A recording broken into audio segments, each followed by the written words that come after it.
आज हम लोग 3 phase induction motor direct load 3 phase induction motor का यहाँ पर हम 3 फेज इंडक्शन मोटर का डायरेक्ट लोड का सर्किट डायग्राम बनाए। इस सर्किट डायग्राम में 3 फेज इंडक्शन मोटर को किस तरह से स्टार्ट करेंगे, उसका स्टार्ट डेल्टा स्टार्टर से कनेक्शन किस तरह से करेंगे, 3 फेज से जो सप्लाई देंगे, उसके बाद मेन स्विच या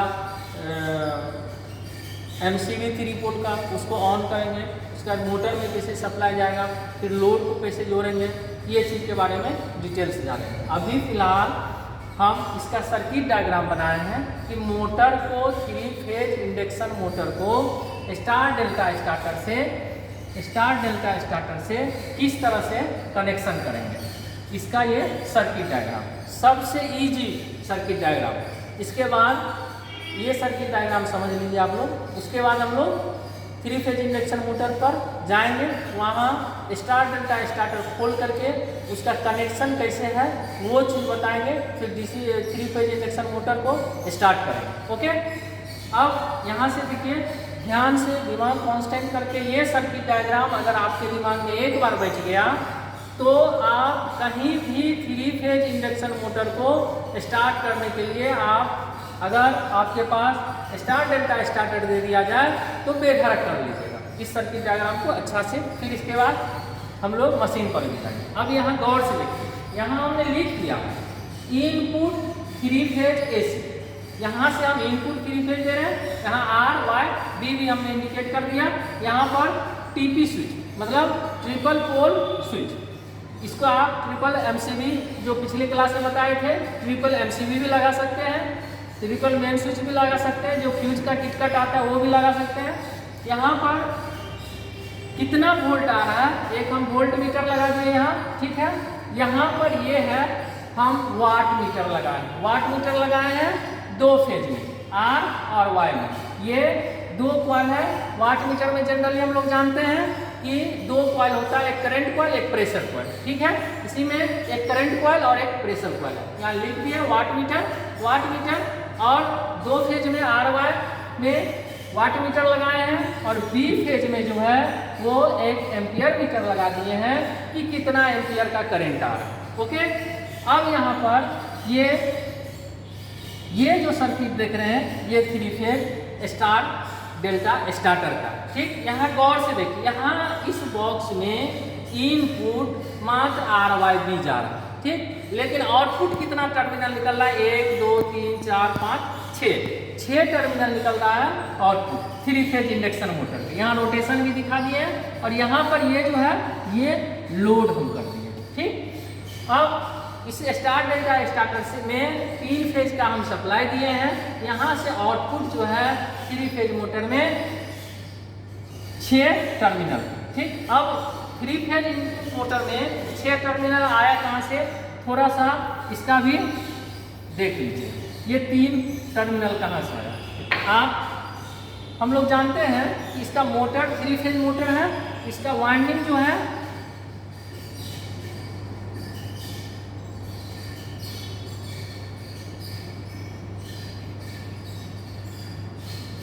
3 कॉइल। सपोज ये हो गया A1 या A डैश, B और B डैश, C और C डैश, 3 कॉइल है। अब देखिए यहाँ पर प्रत्येक कॉइल से 2 टर्मिनल, एक स्टार्टिंग और एक लास्ट, एक स्टार्टिंग एक लास्ट, एक स्टार्टिंग और एक लास्ट। 6 कॉइल है, 3 कॉइल है, इसका टर्मिनल 6 है, यही 6 टर्मिनल यहाँ है। इसको हम लोग टेस्ट भी कर सकते हैं। इस कॉइल को कैसे टेस्ट करेंगे, सपोज हमको एक कॉइल को टेस्ट करना है, एक फेज को टेस्ट करना है, यहाँ पर हम लोग क्या कर लेंगे, एक टेस्ट लैंप ले लेंगे, ठीक। अब टेस्ट लैंप लेकर के यहाँ से हम L फेज ले लेंगे, ठीक है, और ये न्यूट्रल ले लेंगे, ठीक है।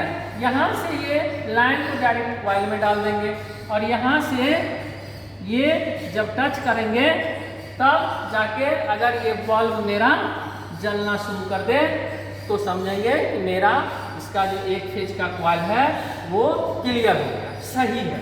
अब इसका ग्राउंड चेक कैसे करेंगे, अब इसका कॉइल से हटा देंगे।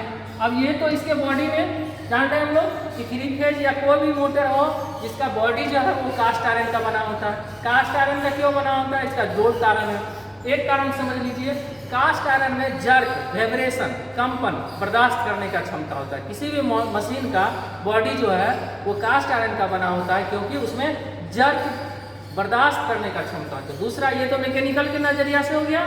इलेक्ट्रिकल के नज़रिए से उसमें इलेक्ट्रोमैग्नेटिक फील्ड जो है वो इजी वे में फ्लो करता है। मतलब मैग्नेटिक फील्ड में उसका मैग्नेटिक फील्ड जो है उसके बॉडी में या उसके योग में आराम से घूम सकता है। इसी लेकर के कास्ट आयरन का किसी भी मशीन का, जैसे आप लोग पंप सेट का लीजिए, गाड़ी का इंजन लीजिए या कोई भी चीज़ का इंजन लीजिए, कंपन जो करता है मशीन जब चलता है, पिस्टन और ब्लॉक में इनपुट टीडीसी और बीडीसी से जो अप डाउन जो करता है उसका पिस्टन, जिसके कारण मशीन में वाइब्रेशन होता है और दूसरा मेटल का बॉडी होगा तो बॉडी क्रैक कर देगा। इसीलिए के कास्ट आयरन का बॉडी रहता है, किसी भी मोटर का बॉडी, योग वगैरह। सेम इसी तरह से अभी जो बताए एक फेज पर टेस्टिंग करने का कैसे टेस्ट करेंगे, तो ये बल्ब अगर जल गया इसका मतलब यहाँ से बल्ब को जोड़ देंगे, इसका मतलब कि मेरा कॉइल सही है। अब ये कॉइल बॉडी के साथ ग्राउंड है कि नहीं है, इसको कैसे चेक करेंगे? तो ये एक फेज तो हम कॉइल में दे दिए फेज और न्यूट्रल को बल्ब से दे दिया। अब इस न्यूट्रल वाला बल्ब वाला एक छोर जो है इसके बॉडी में यहाँ पर टच करेंगे। अगर बॉडी से बल्ब जलना शुरू हो गया इसका मतलब ये कॉइल जो है बॉडी से टच कर रहा है, जिसको हम लोग इलेक्ट्रिकल भाषा में बोलते हैं कि यह मशीन बॉडी इसका है जो है वो ग्राउंड हो गया। तो ये ग्राउंड जब टेस्टिंग हो जाएगा तो अब समझिए इसका हम लोग निकाल करके वार्निश करेंगे, ये सब अगले क्लास में बताएंगे। तो समझिए ये मेरा मेन मकसद था कि मोटर से जो 6 टर्मिनल निकला वो कहाँ से आया। तो 3 फेज है, तीनों फेज का अलग अलग कॉइल का वाइंडिंग है, प्रत्येक कॉइल में 2 टर्मिनल है, एक स्टार्टिंग और एक लास्ट। इसी तरह से 3 कॉइल है तो 6 टर्मिनल, ठीक है। अब यहाँ इस मोटर के शाफ्ट से हमने एक लोड डाल दिया। लोड आप मैकेनिकल लोड भी दे सकते हैं, मैकेनिकल लोड उसके साथ से कपलिंग करके कोई अल्टरनेटर चला सकते हैं, नहीं तो उसके साथ बेल्ट बांध करके आप केजी का वेट दे दीजिए और उससे घुमाइए, मैकेनिकल लोड पड़ जाएगा। ये मोटा मोटी आपको 3 फेज का सबसे इजी सर्किट डायग्राम, ठीक है। अब चलिए हम लोग मशीन पर चलते हैं, यही चीज़ बता रहे हैं कि मशीन पर कैसे कनेक्शन। आइए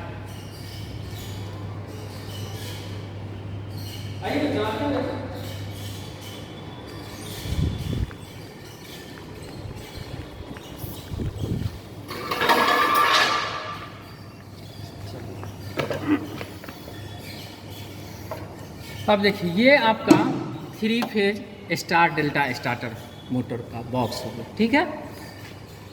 3 फेज स्टार डेल्टा स्टार्टर का इसका ढक्कन हम खोल रहे हैं। अभी इसमें इनपुट सप्लाई नहीं दिए हैं। अभी आपको बताए थे कि मोटर से 6 टर्मिनल है। यहाँ गौर से देखिए, ये रेड कलर का हम पॉइंट कर दिए हैं, ठीक है। और एक रेड कलर का ये पॉइंट है, एक ये और एक ये। वो जो हम बोले थे कि एक फेज एक कॉइल का 2 टर्मिनल, एक कॉइल का सपोज ये ए है तो ये ए डैश है, एक कॉइल हो गया। अब दूसरा कॉइल का देखिए, यहाँ हम एक उजला कलर का किए हैं और एक ये किए, ठीक। तो अब सपोज ये ए और ए डैश हो गया, ये बी और बी डैश हो जाएगा, ठीक है। अब दूसरा है सी और सी डैश, ये हो गया 6 टर्मिनल हो गया।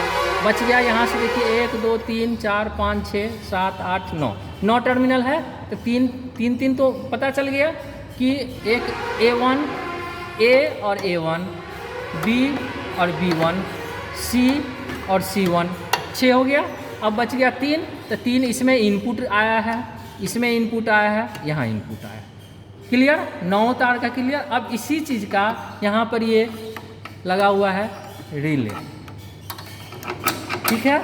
ये आपका यहाँ पर आप कितना एम्पियर का लोड आप मोटर पर दे सकते हैं, इसको आप एडजस्ट कर सकते हैं, घुमा के एडजस्ट। यहाँ पर आप देखिए, यहाँ पर स्केल दिया हुआ है और एरो दिया हुआ है कि कितना पर आप इस मोटर को एडजस्ट। अब इसी चीज़ का सेम कंपनी वालों ने यहाँ सर्किट डायग्राम दिया। इस सर्किट डायग्राम को ठीक से देखिए और ठीक से समझिए। इस सर्किट डायग्राम को हम बता रहे हैं, समझा रहे हैं आपको। ये थी जो आपको हमने बोला कि यहाँ देखिए ए लिखा हुआ है A1, और फिर अब इसमें खोजिए A1 है, A2 है, मतलब ये A1 और A2 इस मोटर का एक कॉइल है। सपोज देखिए ये यहाँ से गया है A1 और इसका यहाँ से आ गया A2, यही टर्मिनल यहाँ आ गया है, यहाँ आ गया, यहाँ A2 है जो हम बोर्ड पर आपको सर्किट डायग्राम बताए।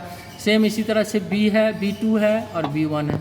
यहाँ से अब देखिए C2 है और C1 है। अब L1 ये लाइन इनपुट हो गया, L2 हो गया इनपुट दूसरा फेज और L3 हो गया 3 फेज का। ठीक है, ये आपका सर्किट डायग्राम हो गया। अब इसी के अनुसार ये जब आप मार्केट से खरीद कर लाएंगे, जैसे आटा चक्की वगैरह जो चलाते हैं 3 फेज इंडक्शन मोटर पर, तो यही मोटर जनरली यह है मैनुअल मोटर, लेकिन अभी लेटेस्ट में यूज हो रहा है ऑटो, मतलब ऑटोमेटिक। सीधे पोल कनेक्शन किया, कनेक्शन यही रहता है, कनेक्शन किया उसको पुश बटन स्विच रहता है, ऑन कीजिए, ऑटोमेटिक मोटर जो है सिंक्रोनस स्पीड को आने के बाद वो रन में हो जाता है, मतलब स्टार्ट से रनिंग में ऑटोमेटिक कनेक्शन हो जाता है। तो उसको बोलते हैं हम लोग ऑटो स्टार्टर का स्टार्टर। अब इसको हम टाइट कर देते हैं।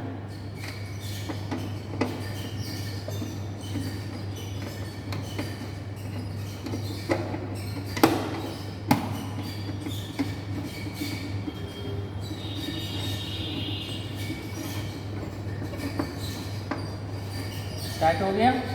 अब इसको एक बार ऑन करते हैं।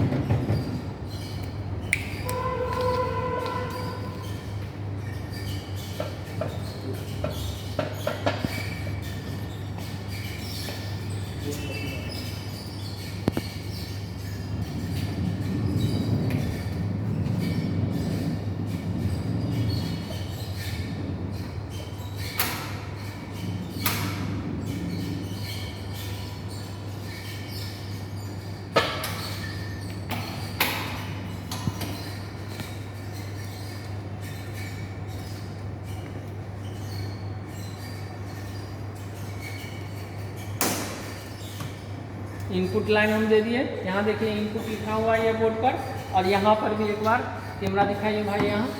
यहाँ पर भी देखिए, यहाँ मोटर का टर्मिनल है ये 6, यहाँ पर भी इंडिकेट कर दिया हमने A1 A2 B1 B2 C1 C2, 6 terminal ये मोटर का है, मतलब मोटर के तीनों फेज का जो कॉइल है उसका टर्मिनल यहाँ है। यही टर्मिनल इंटरनल इस बोर्ड के अंदर से तार डाल के हमने अंदर से डाल दिया कि देखने में अच्छा लगे। अब मोटर में इसमें हम लाइन दे दिए। यहाँ पर देख लीजिए, इसको नीचे देखिए, इसको हमने लोड पर एक बेल्ट बांध दिया है, बेल्ट में स्केल लगा हुआ है, बेल्ट लगा दिया है।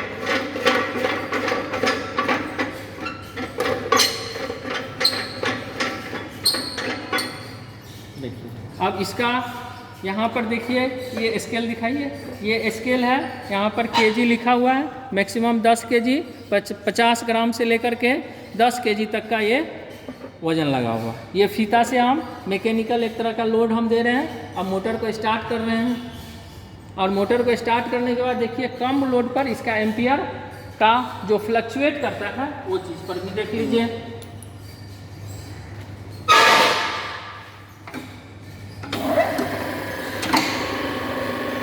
अभी आपने देखा होगा कि पहले इसको हमने नीचा किया, नीचा करके यहाँ लिखा हुआ है स्टार में कनेक्शन किए। स्टार में जब दिए, स्टार में एम्पियर ज़्यादा, मोटर स्टार्ट होने के लिए एम्पियर ज़्यादा लेता है, तो स्टार में हम लोग जनरली जान रहे हैं कि ज़्यादा एम्पियर, तो स्टार में हमने कनेक्शन किया। जब मोटर अपना सिंक्रोनस स्पीड को आ गया तब इसको रन में कर दिया। अब मोटर स्टार्ट हो गया है। अब देखिए यहाँ एम्पियर भी देखते जाइए। अब लोड हम बढ़ा रहे हैं। पहले लोड दिखा दीजिए, यहाँ स्केल वजन पर दीजिए।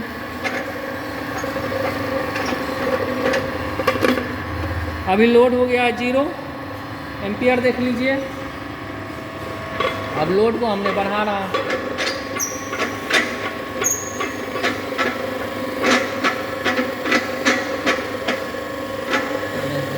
अब देखिए एम्पियर का स्केल देखिए,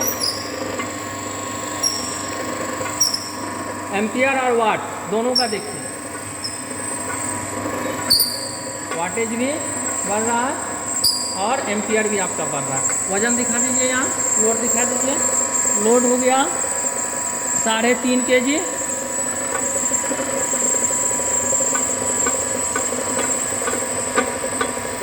लोड हम 4.5 kg कीजिए, एम्पियर देखिए 4 एम्पियर हो गया। और वाट भी देखिए, वाट भी बढ़ गया, 0 से ऊपर चला गया, मतलब 5 250 लगभग 260 हो गया। ठीक है, तो इसी तरह से हम लोग मोटर का आज कनेक्शन जाने लोड के साथ। आज के क्लास में ये स्टार डेल्टा स्टार्टर का कनेक्शन नहीं था, सिर्फ लोड बताना था, लेकिन फिर भी हमने स्टार डेल्टा स्टार्टर का सर्किट डायग्राम, कनेक्शन वगैरह सब कुछ आपको बता दिया।